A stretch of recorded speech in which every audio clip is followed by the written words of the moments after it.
So another thing you can adjust in this is your landscape.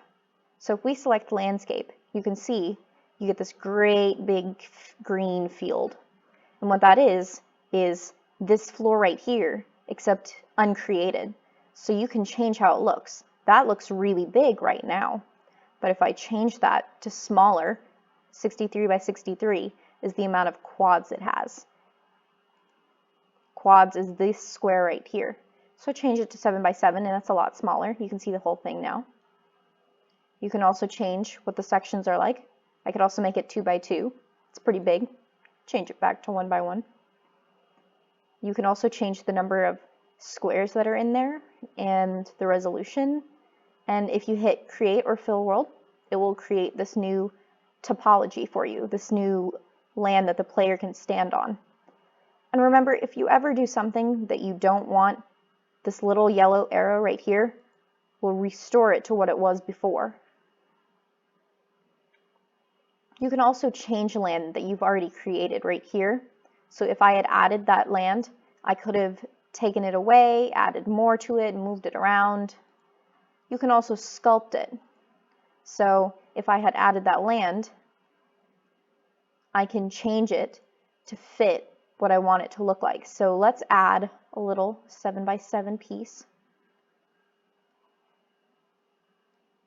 Move it over a little bit over here so we can look at it.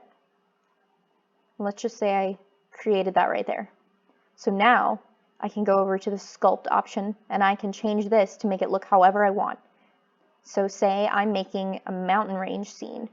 I'll go to something like erosion. That would make it go down. I'd be creating a valley like that.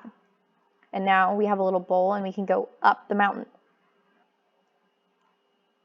This brush is also very big. You can change that if you need to. If you go over here, you can change how strong your tool is. So if I make this really strong, it goes way down really fast. Or if I make it really weak, it does it a little bit at a time. I can also change the threshold, which is how much it reaches.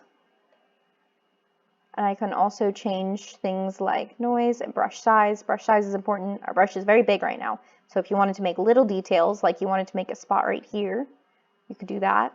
Turn that way up. Make a little bowl right there.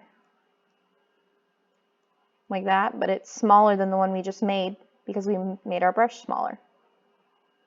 We can also flatten. So let's say I wanted this to look like this, but I also wanted the top of it to be flat. I can flatten it like this and it'll move everything in its radius up to the same level as the rest of it.